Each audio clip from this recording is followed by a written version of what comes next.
In January of 1992, I had the pleasure of spending an hour with the great Ted Williams when he was a patient in our teaching hospital at the University of Florida. And it was a highlight for me because he had been a hero of mine when I was a kid. And I wanted to ask him a couple of questions. And the first question I asked him was, how do you hit a baseball that's traveling at almost 100 miles an hour, that's 2.9 inches in diameter, and you've got about 300 milliseconds to swing the bat? How do you do that? If you talk to people that study, sports, they'll tell you that hitting a baseball is one of the hardest things to do. And I remember asking him, do you stand a certain way? Do you hold the bat a certain way? Do you bend your knees a certain way? It was almost like I was looking for an algorithm that I could apply. His response was befuddling and disappointing, because I thought he was going to give me some secret formula, but his response was, I don't know, the ball just shows up as hittable. And the significance of that didn't get clear to me for another 10 years. In the meantime, I read about the way he practiced, and there's a couple things that are worth knowing. First of all, he had great eyesight, better than 2015. And second of all, he had the physical equipment to hit a ball as well as anybody.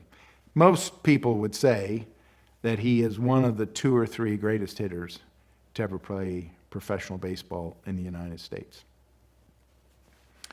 What I learned was that he broke the strike zone up into little teeny strike zones, 77 little strike zones inside of the big strike zone, and he measured and studied his performance in each one of those little strike zones.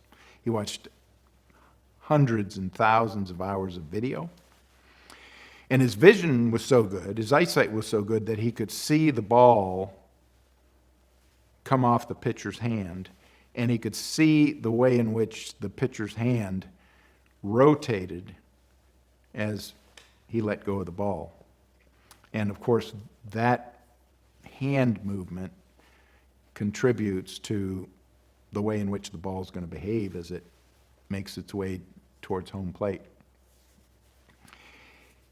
And essentially, to learn how to hit a baseball, he had numerous conversations ever since he was a young boy as the ball came to the plate. Now imagine, because this is the way you and I learn, imagine something like, oh, I see when you have this kind of spin, you move this way.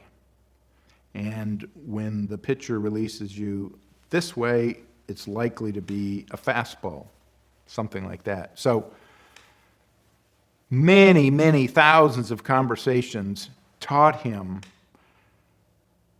how to assess the baseball, and he created this huge mental database of various pitches and various pitchers, which contributed to his outstanding ability to hit a baseball.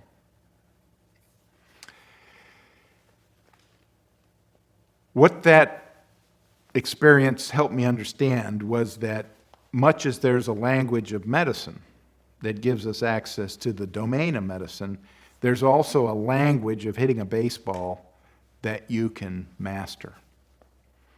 And what took me 10 years to discover was the reason he couldn't explain to me how he hit a baseball was because it had become all second nature. And when you've got 300 milliseconds to decide to hit a baseball, the last thing you do is think about it. It becomes part of you and you just hit the ball.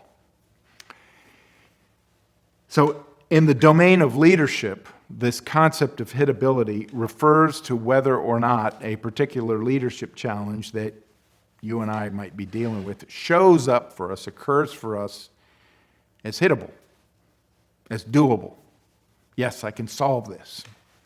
Because I think you can discover that if you're dealing with something vexing and difficult, and it shows up for you as impossible, there's no way we can do this.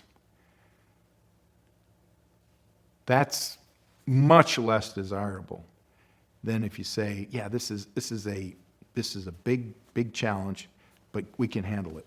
We can tackle it. We can do it. It's hittable. So one of the questions that came out of that for me was, is there a way to convert the hittable from the unhittable?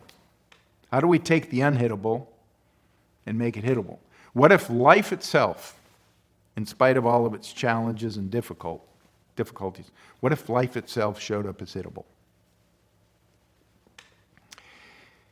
And that's a very interesting notion to me because it raises the question of, if language is what gives us access, it was language, his ability to watch the ball, interpret it, draw conclusions about its velocity and its movement and its speed, you see, and you have to have language to be able to do that. If there's a language of hitting a baseball, could there be a language of leading oneself that might allow us to have all of our challenges show up as hittable? It turns out there is such a language, and you can read about it under the resource section.